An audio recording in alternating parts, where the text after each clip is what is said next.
She's here. It happened. Finally, we get a Sharena alt for the first time since the spring of 2018. I don't know. It was a long time ago. I am so excited about this. And this is a GALEFORCE banner. This is just a GALEFORCE user's dream. This is an excellent banner to have. I am really pleased with how they put this together.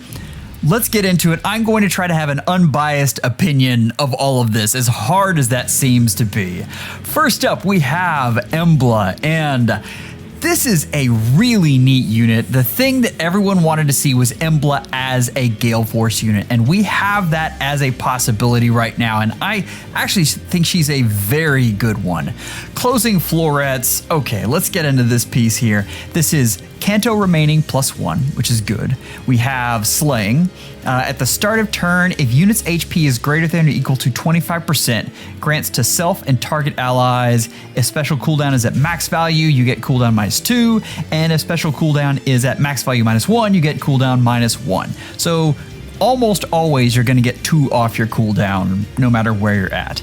So this targets either your support partner within 2 spaces, or if you're not on a team with a support partner, ally with the highest speed within 2 spaces. So moving on, at start of combat, if unit's HP is greater than or equal to 25%, grants bonus, so this is an omni bonus, equals number of foes within 3 rows and 3 columns times 3 plus 5, max 14. That's actually pretty easy to get, so you can pretty much assume that's 14 at the beginning of a battle and kind of decreases as the battle goes on. Deals damage equals 20% of unit speed, and this is except AoEs. When you exclude AoEs from this, I think this is an excellent AoE unit, and that would have really pushed her over the top. I'm a little disappointed to see that, but that's okay. Reduces damage by 20% of unit speed. Most of the time that's not going to come into play, but it is nice to have a little survivability, and then gains attack +2 and movement +1 upon transformation. All of that is really good. There are pieces that were missing from this that I was worried about, though, and I am so glad to see them in her kit. So we've got attack speed wild. We've seen this. This is an excellent way for beasts to get additional cooldown. There is a problem with this having a 7 HP restoration, but it's something that I think you can work around with this unit. Moving on, we have an excellent Beast Assault 4 here, and this removes the condition to transform. That's always good. Inflicts speed defense -4 on foe and reduces the percentage of foes non-special reduced damage by X% by 50%. We've seen that a lot. That is almost a requirement right now. You have to have this in order to be able to take units out. Piercing is just essential. The last piece we have is Absolute Closure, and this is about what you expected. This is at start of turn, inflicts undefended and feud on foes within 3 rows and 3 columns centered on unit through their action. And then at the start of turn, if foe is within 3 rows or 3 columns centered on unit, grants dodge to unit and neutralizes any penalty. If unit transforms, grants Omni +4 unit and neutralizes effects that guarantee foes follow-up attacks and effects that prevent units follow-up attacks during combat. All of that makes an excellent combination there. The only thing I don't like is the healing, and that's going to be a common theme for this banner. Keep in mind there are ways that you can overcome that 7 HP, but in general what you're going to want here is Fury 4 on the A skill, and then Fury 3 in the seal, and you're gonna have to get acceleration some other way. That is possible to do right now, but it would have been nice to have this in the weapon. It makes this unit very, very good with some imperfections. But still, this is very good. Undefended and feud means that you can kind of pick off who you want from the defense. That can be incredibly powerful for hit and run teams and GALEFORCE teams alike. We have been seeing them go this direction, though. Like the idea that you can just have a glass cannon on your front line for defenses or summoner duels or anywhere right now, you really want a unit with bulk, and this hammers that home big.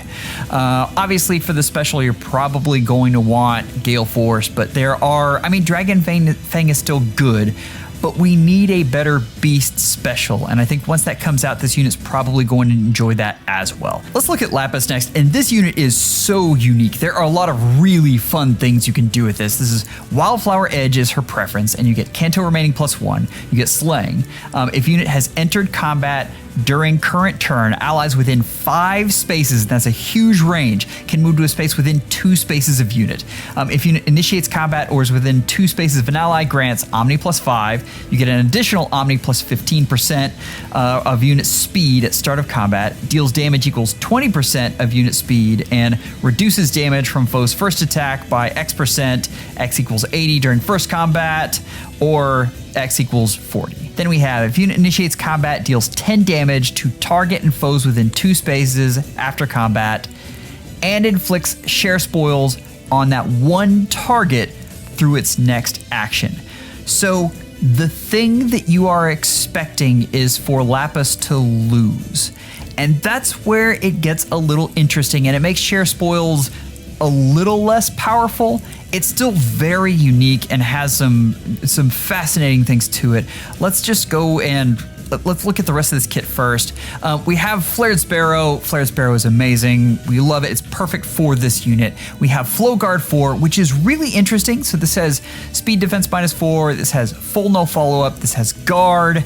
And also, if foes attack and trigger foe special, inflicts special cooldown count +1 on foe. So that's the scowl effect before foe's first attack during combat. That is very interesting and increases the survivability of this unit dramatically.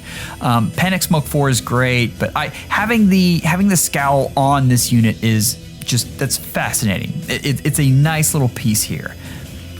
But we're not done, and I want to look at the video for this unit. This is interesting. Now, we're seeing Fomortis here. We're seeing her not be able to take out Fomortis, which again kind of speaks to this unit's survivability.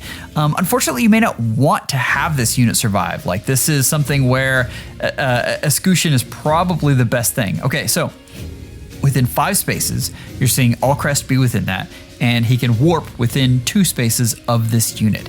And we already know that if Allcrest attacks Fomortis, Allcrest gets an extra turn, Fomortis gets Omni -5 and gets no DR. It's all taken away.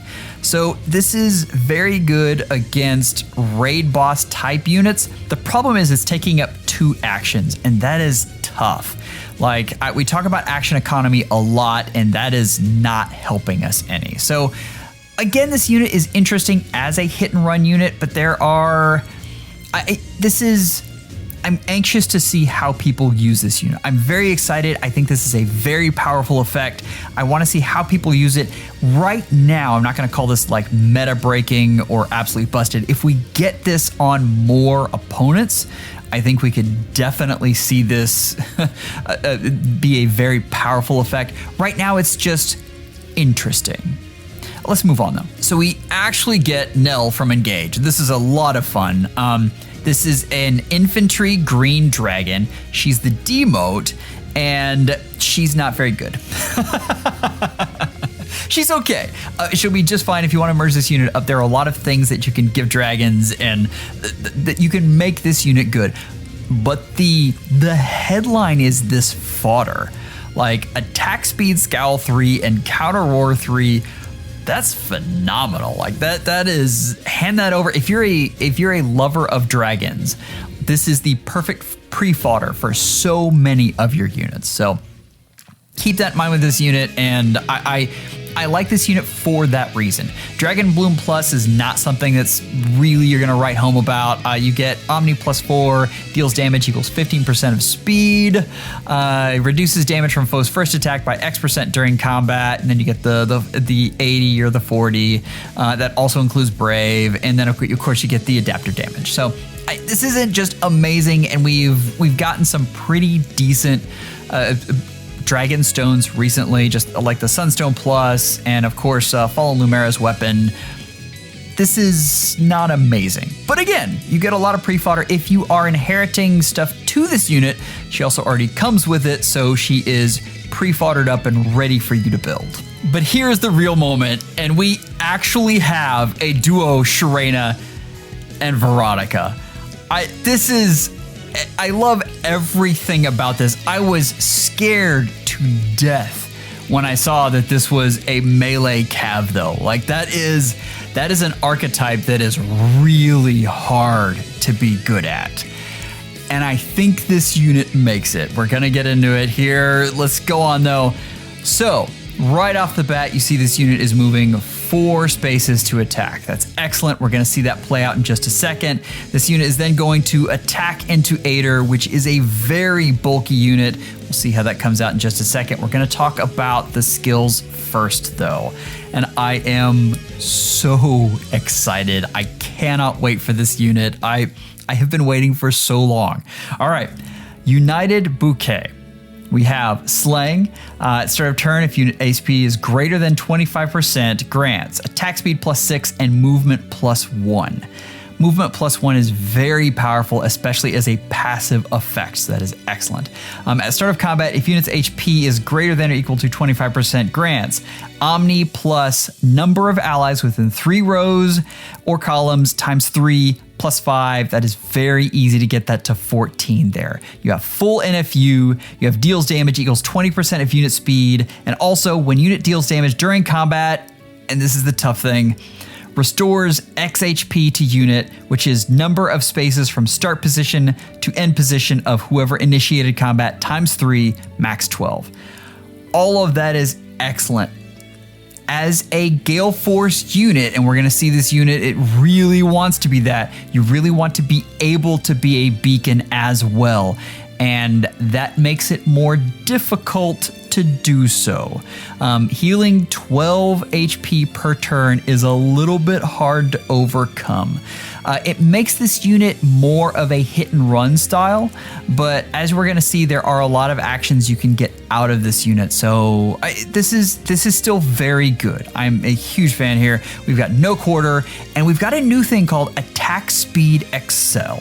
This is if unit or foe initiates combat after moving to a different space, grants attack speed +6 and attack speed +X to unit during combat. X equals number of spaces from start position to end position of whoever initiated combat, max of 4. We have got a power crept clash already, which is kind of insane. So, and also, if unit initiates combat, reduces damage from foe's attack by X times 3 during combat, excluding area of effect specials. So max of 4 there. That is 12 possible true defense, which combined with a lot of the other damage reduction is very, very good on this unit. If foe's attack triggers special, reduces damage dealt to unit by X times 3 during combat, excluding area of effect specials. And then you have the last part, which basically says this also works whenever defensive specials go off before combat. So that's Attack Speed Excel is very good. This is an excellent A skill. I think it goes really well with Sharena and what she wants to do. She's very much about survivability here. We've seen Potent 4, and Potent 4 is an excellent B skill and something that can be utilized on this unit very well. 3 hits is good, and you're going to be able to proc Gale Force more easily because of that. That's mainly down to Forever Yours, and this is the thing that really makes this unit unique and stand out. This enables Canto distance +1, which is a lot of Canto, max 4. If unit initiates combat or is within 3 spaces of an ally, grants Omni +4, reduces damage from attacks during combat by 40%. You get Tempo, which again is really critical with Potent 4 and being able to proc Gale Force. And after unit acts, if an ally within 3 spaces of unit enters into combat, grants another action to unit after allies combat and re-enables Canto. So, like, you picked up on all of that, right? This unit has an action. If another unit within 3 spaces has another action, then this unit gets refreshed. That is very unique and incredibly powerful. The thing that you're missing here, though, is the ability to warp in. And there are some things that you might want to do to this unit to help that along, especially with the tempo. The strange thing is it might actually be better to run this unit with a Brave weapon if you're talking about having this unit as a beacon and being able to do things with that. The point here is though, this has a lot of potential and a lot of different builds you can do with this. And I think this is going to be incredibly interesting. It is just a little strange to me that they added in healing there, but it is nice that the additional action comes from Forever Yours, which gives this unit a lot of build flexibility. Just remember that you can't use any of the rearmed weapons because that's not going to work for you here, because then you can't use Forever Yours. So let's let this run and see how this unit actually works. So we're coming in here. Yeah, these are great, whatever. We do see Sharena and Veronica. That's excellent.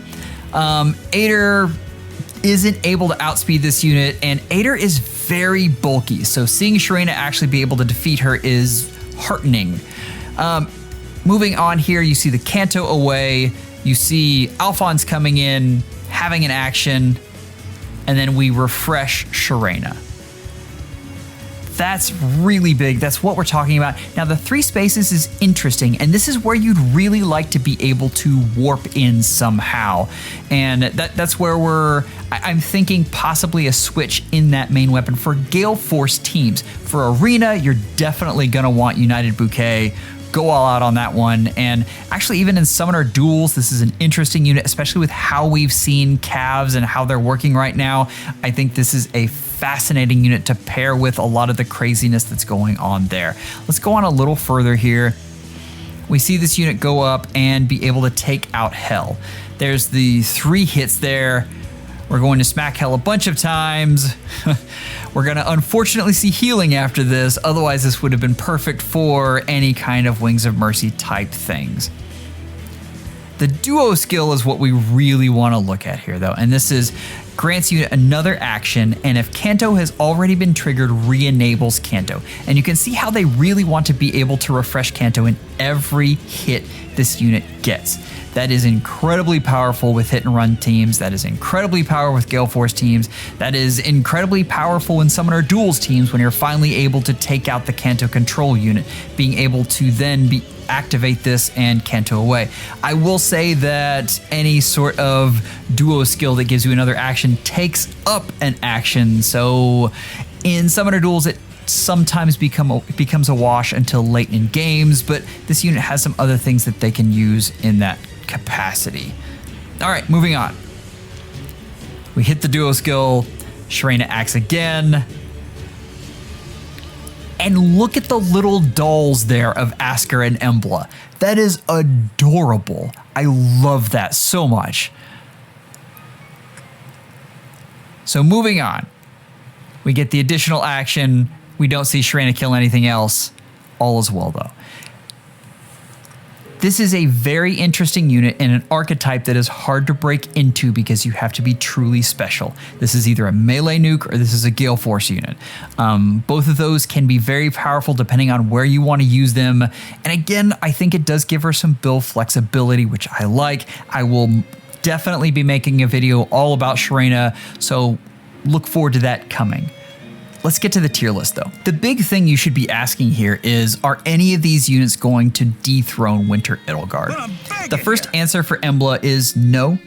This is still a very good unit, and I do have her above Golveg just because of the additional undefended as well as the feud effect is incredibly powerful. I've used it many times in Chaos Season and had great effect with it. That being said, the thing about Golvig right now is everyone is defending against melee GALEFORCE because of Winter Edelgard. There are going to be cases where she is definitely better than Embla. This is one of those things where they are both tier 1, and depending on what you want, those are going to swap back and forth.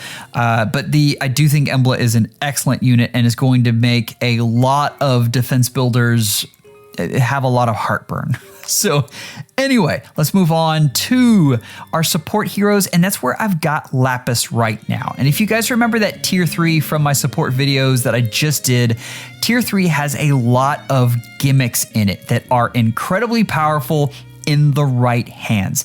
Think Safi on the right defense being able to take away all the bonuses off of an Omni tank that relies on them, and that just absolutely demolishes a map. Think of a defense that is solely reliant on warping. Suddenly you have Gatekeeper, and that's your trump card, and the entire thing collapses.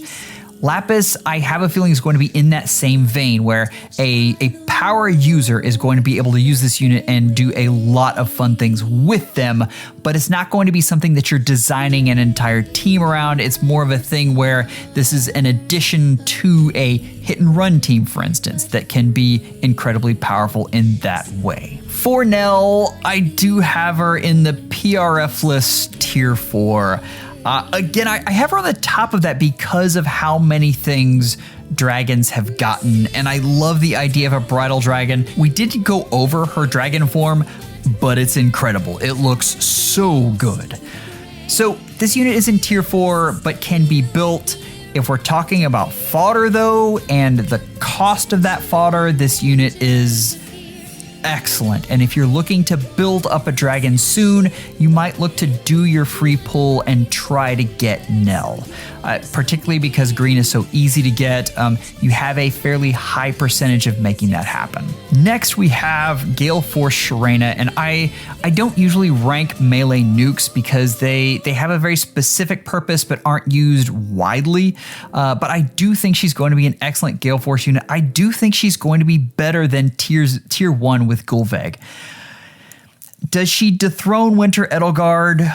No, I don't think so. Edelgard is designed specifically for the purpose of being a GALEFORCE unit, and because of that is going to hang on to that top spot for a very long time.